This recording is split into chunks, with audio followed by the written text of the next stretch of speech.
Saudara-saudaraku sekalian, sebangsa dan setanah air, seluruh rakyat Indonesia, kami Lembaga Kedaulatan Rakyat Indonesia atas nama seluruh rakyat Indonesia menyampaikan bahwa Pancasila adalah tuntunan keselarasan hidup berbangsa dan bernegara serta dalam pergaulan dunia. Pancasila adalah sumber hukum dari segala sumber hukum di Indonesia. Dari makna kalimat yang terkandung di dalamnya sangat jelas bahwa Pancasila ialah induk dari aturan hukum apapun yang ada di tanah air Indonesia. Jadi tidak dibenarkan aturan hukum di luar aturan hukum yang tidak bersumber pada Pancasila.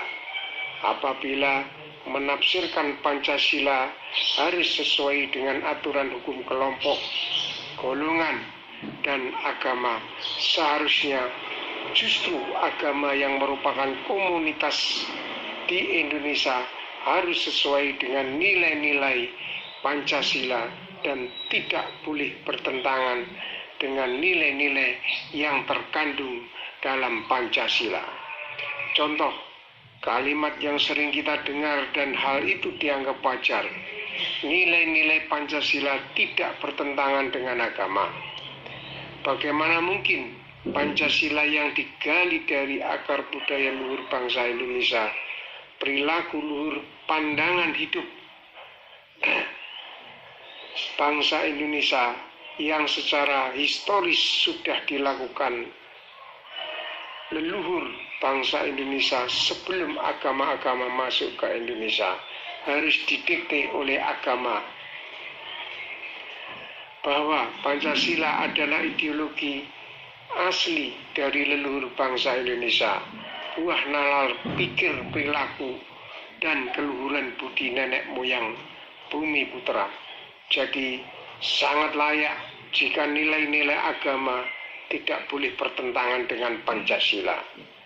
Yang perlu kita pahami bersama di dalam negara Republik Indonesia yang berkedaulatan rakyat, yang berdasarkan kepada ketuhanan yang Maha Esa, kemanusiaan yang adil dan beradab, persatuan Indonesia, dan kerakyatan yang dipimpin oleh hikmat kebijaksanaan dalam permusyawaratan perwakilan, serta dengan mewujudkan suatu keadilan sosial bagi seluruh rakyat Indonesia adalah ruhnya ideologi dasar negara Republik Indonesia. Dan untuk itu, mari kita pandang Pancasila secara luas dan utuh akan kandungan makna di dalamnya. Ketuhanan yang Maha Esa menuju kepada Tuhan yang satu, yang tunggal, yang ada di setiap hidup dan tidak terbatas golongan ataupun agama. Karena pada tiap-tiap yang hidup pasti ada Tuhan. Ketuhanan yang Maha Esa tidak terbatas nama untuk disembah, tetapi satu kesamaan unsur hidup dari Sang Maha Hidup, sumber dari segala sumber hidup. Keesaan adalah satu kesatuan unsur yang sama, satu figur yang sama yang dibutuhkan dalam hidup.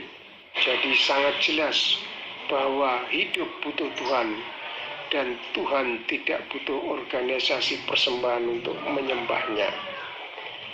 Kemanusiaan yang adil dan beradab menjadi satu manusia yang utuh, layaknya manusia yang mampu memanusiakan manusia menjadi satu pribadi yang mampu berperilaku, bersikap adil pada diri sendiri dan yang lain, bertindak dengan mengkungkur rasa dirinya sendiri sebelum melakukan suatu tindakan atau perbuatan, beradab, berperilaku santun dengan budaya tata krama yang baik untuk mempersembahkan di dalam kehidupan dengan menghormati, mengikuti aturan tatanan di mana ia bertempat tinggal.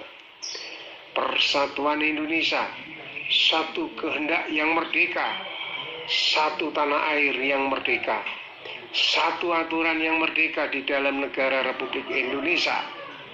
Merdeka adalah kunci pokok dari persatuan Indonesia dengan jiwa yang merdeka tanpa terkotak-kotak golongan, kelompok, partai, atau agama. Maka belenggu pemisah tersebut tidak akan berarti dalam jiwanya persatuan Indonesia. Dan perlu kita renungkan dan kaji bersama, pengkotak-kotakan dalam kelompok, golongan, partai, dan agama seringkali menjadi pemicu konflik dan pemicu untuk saling berebut pengaruh massa kekuasaan di negara Republik Indonesia.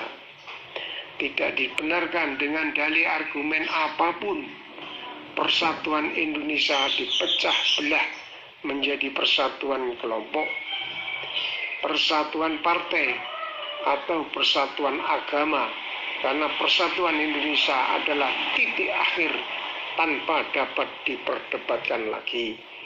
Dan kerakyatan yang dipimpin oleh hikmat kebijaksanaan dalam permusyawaratan perwakilan menuju satu tatanan hidup yang dipimpin oleh akal nurani, dipikirkan dan dipertimbangkan dengan rasa untuk mengambil langkah kebijakan di dalam bermusyawarah secara tertib, teratur, secara pelaksana, sebagai pelaksana aturan menempatkan tatanan kehidupan sebagai pemimpin utama dan manusia sebagai pelaksana aturan. Maka setinggi apapun jabatan harus tunduk pada aturan. Maka rakyat sendiri adalah rat hayat atau tatanan hidup atau tempat tatanan hidup di mana tata aturan sebagai ketentuan yang harus ditaati, serta dengan mewujudkan suatu keadilan sosial bagi seluruh rakyat Indonesia. Sikap perilaku adil dalam bersosialisasi atau saling berhubungan, saling memberi dan menerima di dalam kehidupan seluruh tatanan hidup masing-masing makhluk. Manusia dengan tatanan hidup manusia, tumbuhan dengan tatanan hidup tumbuhan, hewan atau binatang dengan tatanan hidup binatang, kutu-kutuan atau organisme kecil dengan tatanan hidup kutu-kutuan, agar terjadi keselarasan yang tidak saling merusak antar tatanan hidup masing-masing. Dengan begitu, fungsi manusia sebagai pemimpin dalam kehidupan, sebagai wakil Tuhan akan terwujud dengan kelestarian hidup yang terjaga. Baik, Pancasila satu tuntunan hidup harmoni, keseimbangan hidup dalam kehidupan dan penghidupan. Satu pedoman akan kenyataan keberadaan Tuhan secara nyata dalam kehidupan. Setiap makhluk hidup butuh Tuhan dan eksistensi Tuhan hidup di setiap makhluknya. Dengan bijak menjaga kelestarian hidup berarti menjaga eksistensi keberadaan Tuhan. Sesuai dengan uraian dan pengertian sedulur papat limo pancer, 4 saudara yang kelima adalah Tuhan sebagai poros kehidupan. Karena Tuhan adalah setiap kehidupan makhluknya, sehingga Tuhan itu nyata, bukan fata morgana, dan bukan mengandai-andai kedudukannya. Sangat jelas Tuhan ada di setiap kehidupan, dan setiap yang hidup pasti ada Tuhan. Renungkanlah saudara-saudaraku sebangsa dan setanah air seluruh rakyat Indonesia Mari kita kembali kepada Pancasila, jati diri asli keluhuran bangsa kita. Selamat berjuang, hak rakyat harus kembali. Merdeka, Lembaga Kedaulatan Rakyat Indonesia, pergerakan rakyat menuju alam kemerdekaan.